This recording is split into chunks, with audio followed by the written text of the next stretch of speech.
వైఎస్ఆర్సీపీ ఇప్పటికే 2 లిస్టులు విడుదల చేసింది. మొదట 11 మంది ఇన్ఛార్జీలతో ఒక లిస్టు, తర్వాత 27 మంది ఇన్ఛార్జీలతో ఒక లిస్టు. ఇప్పుడు థర్డ్ లిస్ట్ కోసం అందరూ వెయిట్ చేస్తున్నారు. దాదాపు ఒక 29 మందితో ఈ లిస్ట్ ఉండబోతోంది అనేది ఒక ప్రచారం. ఇంకా ఎంతో సమయం లేదు, కొన్ని గంటల్లో ఆ లిస్టు బయటకు వచ్చే అవకాశం ఉంటుంది అనేది. మహా అయితే ఒక 24 అవర్స్లో ఆ లిస్ట్ వస్తుంది అనేది. అయితే ఇక్కడ భారతదేశ రాజకీయ చరిత్రలోనే ఇంతవరకు ఏ రాజకీయ పార్టీ చేయని ప్రయోగం జగన్మోహన్ రెడ్డి గారు చేస్తున్నారు. దాదాపు 70 మంది సిట్టింగుల్ని మార్చబోతున్నారు. ఆ మార్చే అవకాశం కనిపిస్తోంది అనేది. ఇది సాహసం అవుతుందా నిజంగా? ఈ థర్డ్ లిస్ట్లోనే దాదాపుగా ఒక క్యాలిక్యులేషను, ఒక అంచనా, అసలు పార్టీ గెలుస్తుందా లేదా, ఈ నిర్ణయం కరెక్టా కాదా అని చెప్పి వచ్చేస్తుంది అనేది. నిజంగా అదే జరగబోతుంది. ఇది అంశం మీద చర్చించే ప్రయత్నం చేద్దాం. సార్, నిజంగా అంటే గుజరాత్ చేసినట్టుంది, గుజరాత్ కూడా భారీగా చేసిందంట కదా మార్పులు.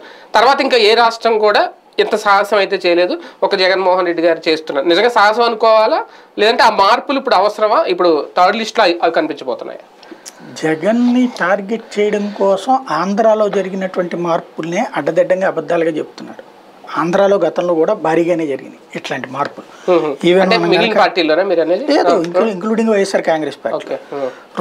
1900 తెలుగుదేశం పార్టీ 1999లో 90 మందిని కొత్తగా ఇచ్చింది. అట్లాగే మొన్న 175కి గాను వైఎస్ఆర్ కాంగ్రెస్ పార్టీ 67 మంది కొత్త వాళ్ళని ఇచ్చింది. లాస్ట్ ట్రిప్ కూడా 67 మంది కొత్త వాళ్ళకి. టోటల్గా 70 మంది కొత్త వాళ్ళు వస్తే అందులో 67 మంది వైసీపీ వాళ్ళే మొన్నటి ఎన్నికల్లో.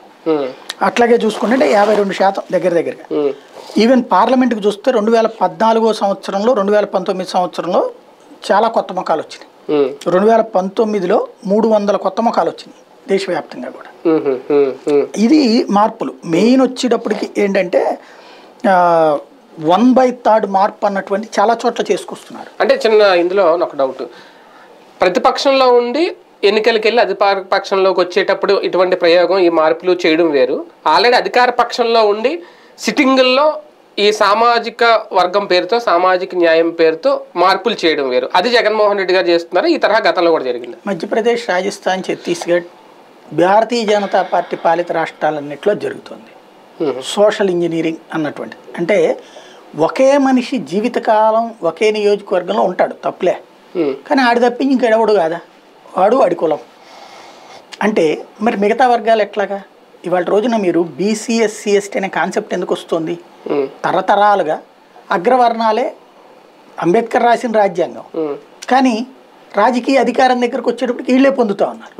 ఇప్పుడు దాంట్లో ఉన్నటువంటి మార్పే కదా ఆలోచన, ప్రజల ఆలోచనలో వచ్చిన మార్పే కదా కొత్త ముఖాలు. మధ్యప్రదేశ్, రాజస్థాన్, ఛత్తీస్గఢ్లో శివరాజ్ సింగ్ చౌహాన్ లాంటి ముఖ్యమంత్రి, వసుంధర రాజ్ సింధియా లాంటి ముఖ్యమంత్రి, రమణ్ సింగ్ లాంటి ముఖ్యమంత్రి 15 సంవత్సరాలు పరిపాలించాడు రమణ్ సింగ్. 18 సంవత్సరాలు పరిపాలించాడు శివరాజ్ సింగ్ చౌహాన్.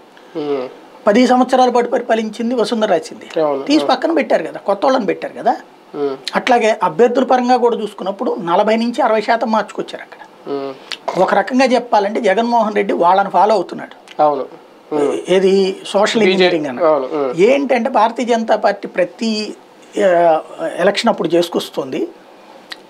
ఇప్పుడు జగన్ మొన్నటిసారి చేసినటువంటి ఫార్ములా తనకి అసెంబ్లీ ఎన్నికల్లో ఒక ప్రాసెస్ ప్రకారం ఇచ్చాడు 2019లో. ఇచ్చిన తర్వాత మరి ఇక ఆ కులం వాళ్ళు ఒక్కళ్ళేనా, నెక్స్ట్ ట్రిప్ కూడా వాళ్ళేనా? కాబట్టి మధ్యలో ఏం చేశాడు, ఎమ్మెల్సీలు బీసీలకు 18-19 మందికి ఇచ్చాడు. కాకుండా సాధారణంగా మీకు నాకు తెలిసినటువంటి నిజమే, ఓవరాల్ రాష్ట్ర ప్రజలందరికీ తెలిసిన నిజమే, ఎస్సీ ఎస్టీల అయితే రిజర్వేషన్ ఉంటాయి. బీసీలకు సంబంధించినటువంటిది కార్పొరేషన్ వీళ్ళకి, ఇది మహిళ, బీసీ మహిళ అనేది రిజర్వేషన్ ఉంటుంది, చెయ్యాలి. మిగతాది బీసీ జనరల్ అనేటువంటి దానికి ఈ కులమే ఉండాలని లేదు. దాంట్లో బీసీ, ఎస్సీ, ఎస్టీ కూడా చేయొచ్చు. బీసీ, ఎస్సీ, ఎస్టీ రిజర్వ్ నియోజకవర్గాల్లో ఓసీ ఓసీ దాంట్లో ఇవ్వచ్చు.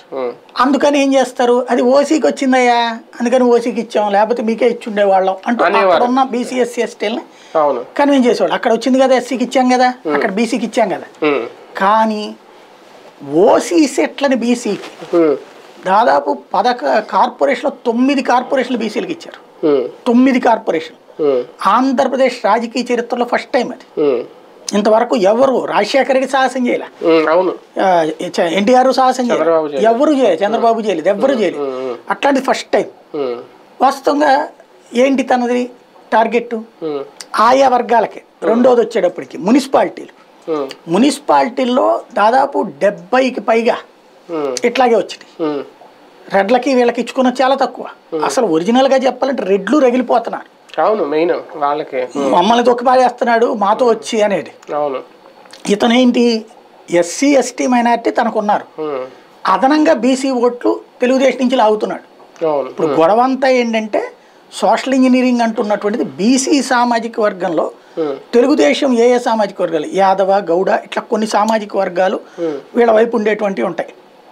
ఇప్పుడు గౌడ వచ్చేటప్పటికి ఇతను ఎవరు, మన జ్యేష్ఠ రమేష్, జోగి రమేష్, ఇట్లాంటిది గౌడ సామాజిక వర్గం. అంటే యాదవ తెలుగుదేశం వైపుకి వెళ్తున్నారంటే ఇటు గౌడని తెస్తాడు. ఇట్లాంటి ఒక కాన్సెప్ట్ అనమాట. ఇప్పుడు ఫర్ ఎగ్జాంపుల్ మీకు ఇతని పేరేంటి, మత్స్యకారుల నియోజకవర్గం నుంచి మోపిదేవి నియోజకవర్గంలో వాస్తవంగా మోపిదేవికి ఇచ్చారు, ఓడిపోయారు. తర్వాత ఆయనకి ఎమ్మెల్సీ ఇచ్చారు, మత్స్యకార సామాజిక వర్గం. కానీ ఈ దఫా గౌడకి ఇస్తున్నారు అక్కడ.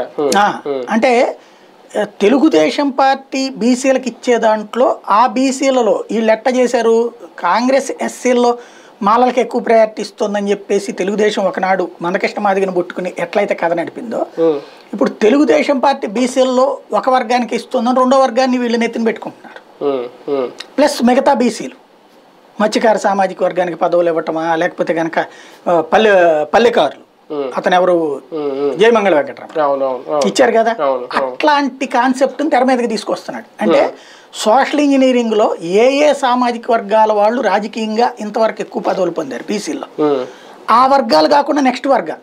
నగరాలకు ఎవడు ఊహించాడు, మేయర్ ఏకంగా ఆంధ్రప్రదేశ్ చరిత్రలో 75 ఏళ్లలో ఎప్పుడు రాలేదు వాళ్ళకి.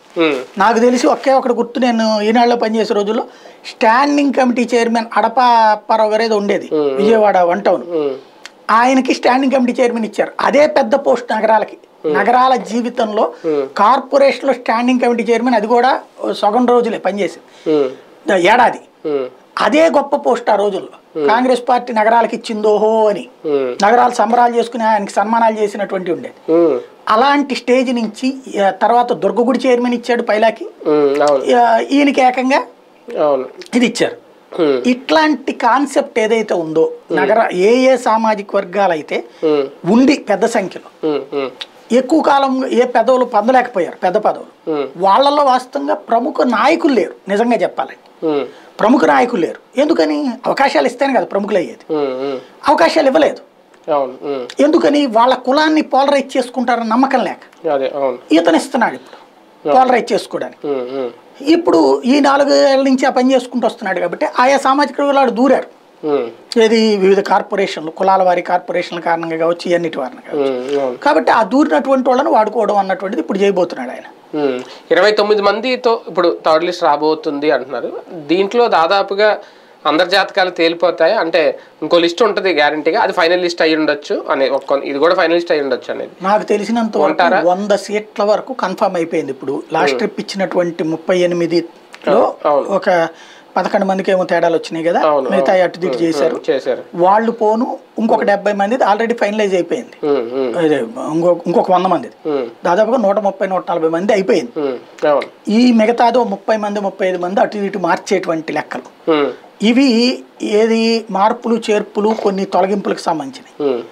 ఇంకా కొంతమంది ఒక 5 నుంచి 10 మంది చిట్ట చివరిలో కరెక్ట్ గా టిక్కెట్లు ఇచ్చే టైంలో ఒక 5 నుంచి 10 మందికి తీసేస్తారు టిక్కెట్లు ఇచ్చే టైంలో.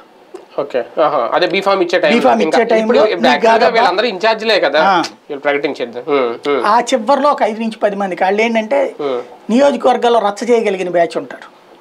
వాళ్ళు ఇప్పటి నుంచి చేయడం అవకాశం లేదు, వాళ్ళు బాగా ఫెమిలియర్ ఫేస్లే. అట్లాంటి వాళ్ళని ఒక 5-10 మందిని మాత్రం చిట్ట చివరిలో తీస్తారు. రచ్చ చేయగలిగిన వాళ్ళు ఆల్రెడీ చేసిన వాళ్ళనే సస్పెండ్ చేసేసారు కదా, కోటమిరెడ్డి శ్రీధర్ గానీ వండవల్లి శ్రీదేవి గానీ. వాళ్ళు అసలు నిజంగా రచ్చ చేశారండి. చివరిలో వీళ్ళు టికెట్ ఇవ్వనని నాకు రచ్చ చేశారు. ఎందుకు చేయలేదు, వాళ్ళు అంచర్లు రోడ్డు ఎక్కారు, ఇక్కడ వండవల్లి శ్రీదేవి అంచర్లు రోడ్డు ఎక్కలేదు అంత నానా చేసి.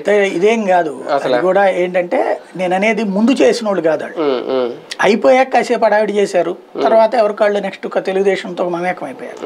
వీళ్ళు అట్ట కాదు, కూర్చుని నెగిటివ్ గా అంటే బాగా పాపులర్ ఫేసెస్ అనమాట ఇవి.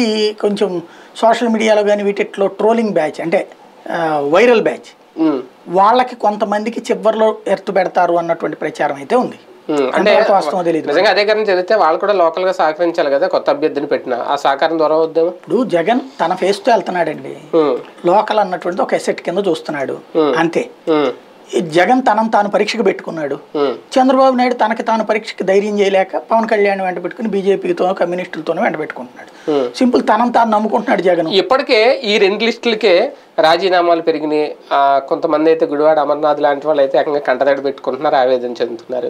ఇప్పుడు ఇందులో సీనియర్లకే దూరం వద్దని ఒక ప్రచారం, అది వస్తే కానీ మనకే తెలియదు, ఎవరు రోజా గారికనో లేదంటే కొడాలి నానికొండదనో రకరకాల ప్రచారాలు అయితే జరుగుతుంది, వాస్తవంగా లేదు. నిజంగా అటువంటిది ఏమైనా జరిగితే ఒక పెద్ద బీభత్సం అవుదా వైసీపీకి, పెద్ద అదే ఎఫెక్ట్ థ్రెట్ అవుదా? ఎప్పుడు అందరికీ పదవులు రావు. ఇప్పుడు క్రిందటిసారి ఆశించి మంత్రి పదవులు రానోళ్ళు ఏడవలేదా? అట్లాగే అసెంబ్లీలో ఇప్పుడు తెలుగుదేశం పార్టీలో రేపు టికెట్లు ఇవ్వకపోతే ఏడ్చేవాళ్ళు ఉండరా? అందరికీ అవకాశం ఎలా వస్తుంది? రెండో వాడు ఎట్లా బతుకుతాడు? ఇదొక సెనారియో, ఇదొక యజ్ఞం. అందరినీ సంతృప్తి పరచడం రాజకీయాల్లో సాధ్యం కాదు. ఒకటి బేసిక్గా ఇక్కడ ఇంతమంది మార్పుల్లో ఒక 2-3 అసంతృప్తి. ఎవరు డైరెక్ట్ అసంతృప్తి? ఎవరు? ఆళ్ళ రామకృష్ణ, రెండు కాపు రామచంద్ర, ఈ వంశీ యాదవ్, వీళ్ళందరూ కూడా అన్న రాంబాబు వీళ్ళు. అన్న రాంబాబు మళ్ళీ వచ్చి చెప్పాడు కదా పార్టీకి పనిచేస్తాను. అది డైరెక్ట్ గా తిరగబడిన వాళ్ళు వీళ్ళిద్దరే, తిరగబడ్డోళ్ళు వీళ్ళిద్దరే. మిగతా వాళ్ళు తిరగబడుతున్నారని ఎంత రచ్చ చేసినా సర్దేసుకున్నారు కదా. ఇప్పుడు అదే సందర్భంలో తెలుగుదేశం పార్టీలో చూడండి, ఆళ్ళగడ్డలో భూమాకిలి ప్రియ జనసేనోడు రావడానికి వీల్లేదు, అక్కడ ఉన్న సుబ్బారెడ్డి రావడానికి వీల్లేదు అంటూ రచ్చ చేసి, అది ఎందుకు హైలైట్ చేయరు? కేసీఆర్ నాని రాజీనామా, ఏకంగా లోక్సభకి రాజీనామా చేస్తున్నాడు, వాళ్ళ అమ్మాయితో రాజీనామా చేయించాడు, ఇది ఎందుకు హైలైట్ చేయరు? బేసిక్ గా అన్ని పార్టీలు ఉంటారు. రేపు పొద్దున ఇప్పుడు ఏమవుతుందంటే, ఈ ఖచ్చితంగా సమస్యలు లేవని కదా, ఈ సమస్యలు ఉంటాయి. కాంగ్రెస్ కి లేవమన్నా, బీజేపీకి లేవమన్నా, బీఆర్ఎస్ కి లేవమన్నా ఖచ్చితంగా ఉంటాయి. ఇవన్నీ ఈ నెల రోజుల్లోపు సర్దుకుపోతాయి. జనవరి ఎండింగ్ కల్లా వైఎస్ఆర్ కాంగ్రెస్ పార్టీ వాళ్ళు కొత్త వాళ్ళని అబ్జర్వ్ చేసుకుంటారు, పాత వాళ్ళు సర్దుకునేవాడు సర్దుకుంటాడు, పోయేవాడు పోతాడు, అంతా అయిపోతుంది. అప్పుడు అసలు సినిమా వాళ్ళకి బిగిన్ అవుతుంది. తెలుగుదేశం ఒకటి కమ సామాజిక వర్గం ఎక్స్పెక్టేషన్స్ ఎక్కువ ఉన్నాయి, వాళ్ళకి ఎక్కువ సీట్లు ఇవ్వాలా. పవన్ కళ్యాణ్ తీసుకొచ్చినందుకు ఆయనకి ఇచ్చినప్పుడు ఆ నియోజకవర్గాల్లో తమ వాళ్ళు దెబ్బతింటారు, వాళ్ళని సర్దుపుచ్చాలా.